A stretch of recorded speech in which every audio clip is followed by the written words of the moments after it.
ஒரு வரி ரிசர்வ் பண்ணி வச்சுருந்தேன் பேச ஆரம்பிக்கிறதுக்கு. பின்னாடி கவிக்கோ பேனர் வச்சுக்கிட்டு, முன்னாடி பர்வீன் சுல்தான் அவர்களை வச்சுக்கிட்டு நான் என்ன பேச முடியும் அப்படின்னு சொல்லலான்னு நினச்சி அவங்க எழுந்து போயிட்டாங்க.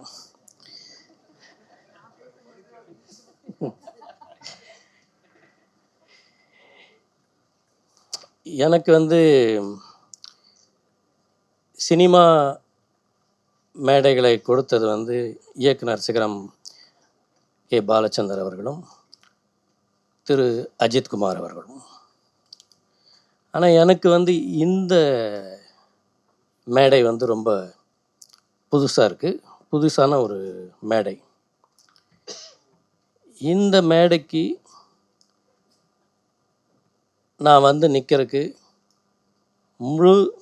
முதல் காரணம் என்னுடைய நண்பர் இயக்குனர் லிங்குசாமி.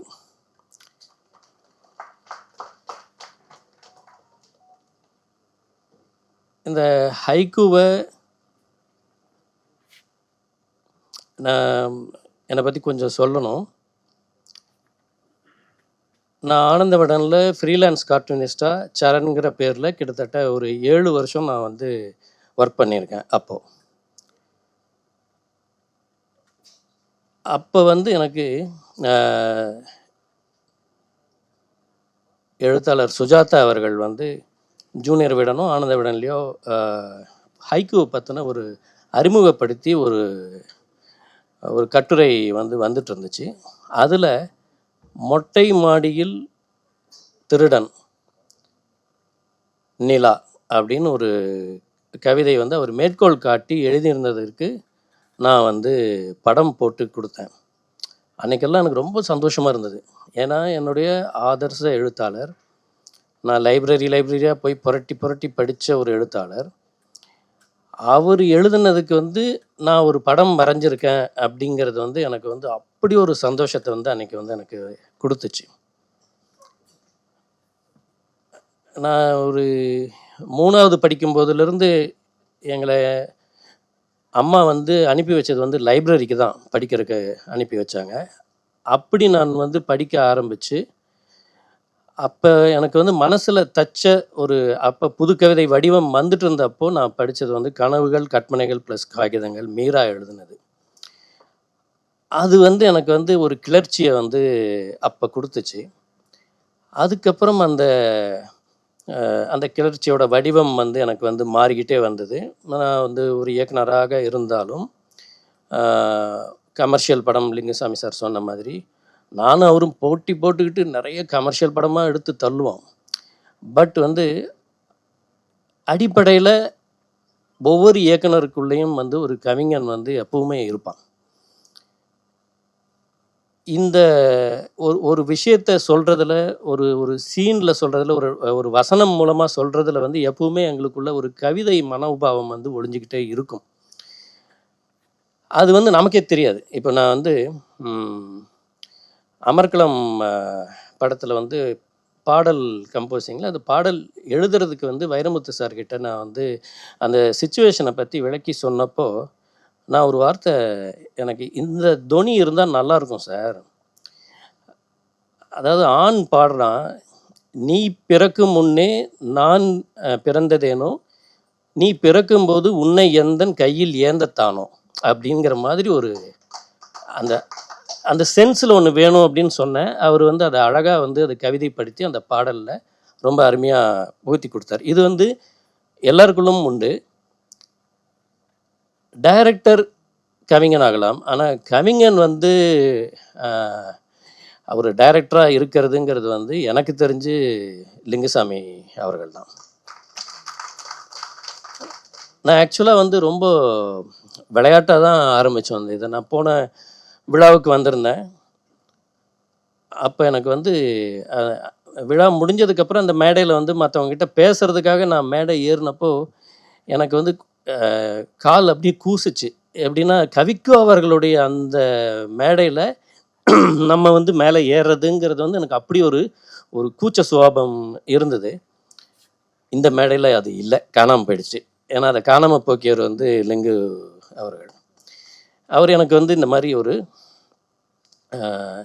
கவிதை எழுதுங்க சார் அப்படி இப்படின்னு சொல்லி அவர் இந்த ஹைக்கூ பற்றி அந்த வடிவமெல்லாம் வந்து எளிமையாக புரிகிற மாதிரி எனக்கு வந்து சொல்லி எனக்கு பல தரப்பட்ட வேலைகள் இருந்துகிட்டே இருந்தது. ஸ்கிரிப்ட் எழுதுறது, நேரேஷன் கொடுக்கறது, அடுத்த ப்ராஜெக்ட்டுக்கு தயாராகிறதுன்ட்டு. பட் அதில் வந்து கிட்டத்தட்ட ஒரு ஒரு 2 வாரம்னு நினைக்கிறேன். டோட்டலாக நான் அதுக்குள்ளே அப்படியே ஆழ்ந்து போயிட்டேன். இது என்னையும் அறியாமல் நான் வந்து டெய்லி வந்து பலமுறை வந்து நான் வந்து லிங்க் அவர்களுக்கு வந்து நான் உடனே டைப் பண்ணி உடனே அனுப்பிட்டு இருந்தேன். இது ஹைக்கூவா பாருங்கள், இது ஹைக்கூவா பாருங்கள், இது ஹைக்கூவா பாருங்கள் அப்படின்ட்டு. அவர் அது எல்லாத்தையுமே ஹைக்கூவா பார்த்தாரு. அதான் எனக்கு கிடைச்ச முதல் அங்கீகாரம். அப்போ அதில் வந்து சார் எவ்வளோ அனுப்பிச்சிருக்கீங்க தெரியுமா அப்படின்னாரு ஒரு நாள். எவ்வளோ அப்படின்னேன். கிட்டத்தட்ட 280 அனுப்பிச்சிட்டிங்க சார் நீங்கள் அப்படின்னாரு. 15 நாளில் 280 ஹைக்கூ வந்து நான் எழுதியிருக்கிறேன் அப்படின்னு சொன்னால் அது நான் கிடையாது. அது வந்து இந்த அவர் சொன்னார், சார் நீங்கள் வந்து ஒரு இயக்குனராக இருக்கிறதுனால நமக்குள்ள ஒரு பன்முகைத்தன்மை வந்து நிறைய இருக்கும். அதை வச்சுக்கிட்டு உங்களுக்கு வந்து எல்லா பார்வைகளையும் நீங்கள் வந்து உள்ளே கொண்டு வந்துட்டீங்க. உங்களுக்கு வந்து நம்ம வந்து திரைக்கதை அமைப்போமோ அந்த மாதிரி பண்ணியிருக்கீங்க. அதனால தான் உங்களுக்கு வந்து அது ஈஸியாக வந்துருச்சு அப்படின்னு சொன்னார். ஸோ இன்றைக்கி வந்து நான் அவர்கிட்ட விளையாட்டாக சொன்னேன், நான் வந்து ஹைக்கூ கவிதைகளை ஹோல்சேலில் விற்கிறேன், நீங்கள் வாங்கன்னா வாங்கிக்கிங்க அப்படின்னு சொல்லி நான் சொன்னேன். ஸோ அப்புறம் அவர்கிட்ட எனக்கு வந்து ஆத்மார்த்தமாக எனக்கு பிடிக்கக்கூடிய பலரும் இந்த மேடையில் வந்து இருக்கிறாங்க. முக்கியமாக உண்மையான மாண்புமிகு நமது வே. இறை என்பவர்கள். அவரை பற்றி சொல்லும் பொழுது கூட வந்து முன்னாள் தலைமைச் செயலர் அப்படின்னு வந்து அறிமுகப்படுத்தினாங்க. இல்லை, சுஜாதா அவர்கள் வந்து தலைமைச் செயலகம்னு ஒன்று எழுதினார். தலைமைச் செயலகம் மூளை. அந்த மூளைக்கு வந்து முன்னாள் மூளை, இன்னாள் மூளை, பின்னால் மூளையெல்லாம் கிடையாது. ஸோ நம்மளுடைய தலைமை செயலகம் திரு வே. இறை என்பவர்கள். அவர் வந்து இந்த மேடையில், அவர் இருக்கிற மேடையில் நான் பேசுகிறதுல வந்து எனக்கு ரொம்ப பெருமையாக இருக்குது. And Mani Shanmugam sir, Abdul Samad sir, இப்படி வந்து எல்லாருமே இருக்கிற இந்த மேடையில் நான் நிற்கிறதுக்கு வந்து எனக்கு ரொம்ப பெருமையான தருணமாக நான் நினைக்கிறேன். பிருந்தா சாரதி, நான் பிருந்தா சாரதிக்கு வந்து அவர் வெறும் தாடிக்காக நான் வந்து அவரை வந்து வாழும் தாகூர்னு சொல்ல மாட்டேன். அவர் வந்து உண்மையாகவே தாகூர் அளவுக்கு நம்ம வந்து சிறப்பாக போற்றப்படக்கூடிய வரிசையில் வெகு சீக்கிரம் வந்து இடம்பெறக்கூடிய ஒரு மாபெரும் ஒரு கவிஞர் அவர். ஸோ இந்த தருணத்தில் இப்போ நான் வந்து டைரக்டருங்கிறதெல்லாம் நீங்கள் வந்து மறந்துடுங்க தயவு செஞ்சு. நானும் வந்து அந்த 5500 பேர் கவிதை எழுதி அனுப்பிச்சாங்க இல்லையா, அதில் நானும் ஒன்று.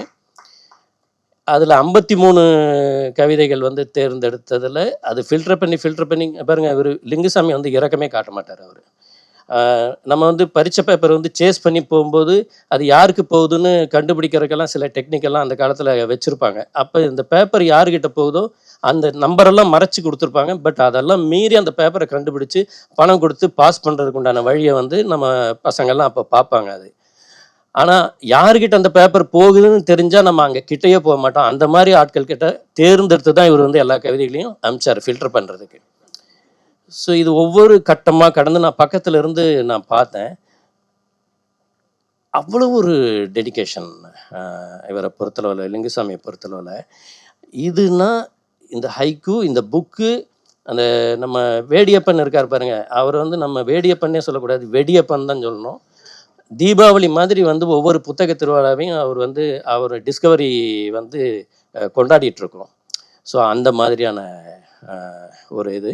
ஸோ இவங்க ஒரு டீமாக அதை வந்து அவ்வளோ ஒரு ஆர்கனைஸ்டாக பண்ணி இதை வந்து ஒரு லிங்குசாமியை பொறுத்தளவில் இது வந்து ஒரு படம். இந்த படத்துக்கு உண்டான ப்ரொடியூசர் யாருன்னா இவர் சிவகுமார் சார். நீங்கள் அந்த ப்ரொடியூசருக்கு தகுந்த மாதிரி இதை வந்து எப்படி நம்ம வந்து இந்த படத்தை வந்து கரெக்டாக ஆன் டைமில் எடுத்து கொடுத்து ரிலீஸ் பண்ணணும் அப்படிங்கிறதுல வந்து அவர் அவ்வளோ உன்னிப்பாக அப்படி இருந்தார். நீங்கள் சிவகுமார் சாரை சாதாரணமாக நினச்சிடாதீங்க. ஆனால் நான் கூடிய சீக்கிரம் நான் படத்தில் நடிக்கிறதுக்கு கூப்பிட்ருவேன். அந்தளவுக்கு வந்து அவருடைய முகபாவனை, அப்புறம் அவர்கிட்ட ஸ்லாகிச்சு நான் சொல்லக்கூடிய ஒரு விஷயம் வந்து அவருக்குள்ளே இருக்கிற அந்த கவிதை உள்ளம் அண்ட் கவிதையை பாராட்டுற குணம். அவர் அந்த மாதிரி வந்து ஒரு மிகப்பெரிய தொழிலதிபர், பட் வந்து அவர் வந்து நீங்கள் டைரக்டர்னா கூட உங்களை மதிக்கவே மாட்டாருங்க. நீங்கள் எவ்வளோ பெரிய தயாரிப்பாளராக இருந்தாலும் மதிக்க மாட்டாருங்க. ஆனால் நீங்கள் வந்து உங்கள் வாழ்க்கையில் ஒரு கவிதை எழுதிட்டீங்கன்னா போதும், அவர் இம்மிடியட்டாக உங்களை வந்து அப்படி தலையில் தூக்கி வச்சு கொண்டாடக்கூடிய ஒருத்தர். இன்னொன்று வந்து என்னென்னா, இந்த அவங்க பிரியா பவானி சங்கர், அவங்க 3 வரியில் ஒரு ஹைக்கூ இருக்குது அப்படின்னு சொன்னால் பிரியா பவானி சங்கர்.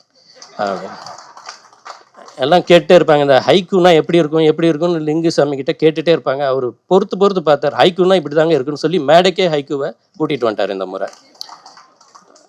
ஸோ இத்தனை பேர் நாங்கள் வந்து எழுதியிருக்கோம்.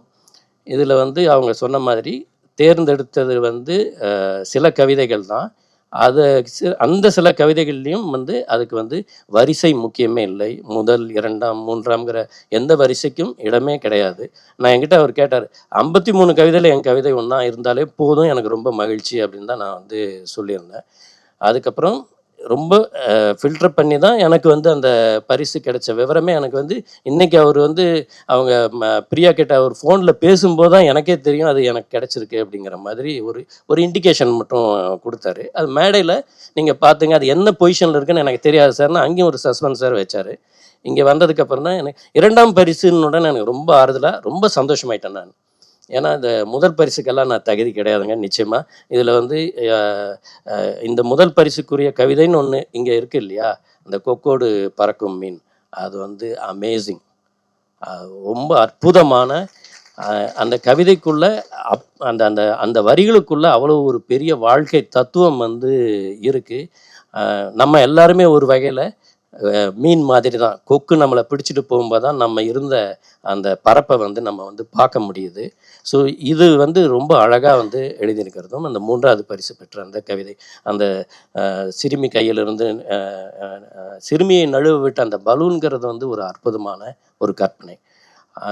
இவங்க எல்லாருக்குமே என்னுடைய வாழ்த்துக்கள். எழுதின அத்தனை பேருக்கும் என்னுடைய வாழ்த்துக்கள். இது வந்து பல வருஷம் தொடர்ந்து நடக்கக்கூடிய ஒரு விஷயமா, அதாவது அடுத்த நூற்றாண்டு துவங்கும் போது கூட லிங்குசாமி சாரும் சிவகுமார் சாரும் வேடியப்பன் அவர்களும் ஆரம்பித்து வச்சிருக்கிற இந்த கவிக்கோங்கிற இந்த நினைவு நாளில் நடத்தக்கூடிய இந்த ஹைக்கூ போட்டிங்கிறது வந்து தொடர்ந்து வந்துக்கிட்டே இருக்கும். தொடர்ந்து பல புத்தகங்கள் இது சம்மந்தமாக வந்துக்கிட்டே இருக்கும். எல்லாரும் ஹைக்கூ கவிஞர்களாக மாற மாற இந்த சமுதாயம் வந்து ஒரு சரியான ஒரு பாதைக்கு வந்து போகும். அதை வந்து எழுதணும்னு கட்டாயம் இல்லை, எழுதுனதை புரிஞ்சுக்கிறவங்க இருந்தாலே நமக்கு வந்து இது வந்து ஒரு மிகப்பெரிய வாழ்க்கைக்கு உண்டான ஒரு அங்கீகாரமாக நமக்கு கிடைக்கும். எனக்கு இந்த வாய்ப்பளித்த அத்தனை பேருக்கும், இந்த திரளாக வந்திருந்து எந்த இந்த இந்த விழாவை ஈர்க்கக்கூடிய ஒரே விஷயம் இந்த ஹைக்கூங்கிற ஒரு விஷயத்தோடு எல்லாரும் இந்த விழாவுக்கு வந்திருக்கிறீங்க. அத்தனை பேருக்கும் என்னுடைய வணக்கங்கள், வாழ்த்துக்கள், நன்றி.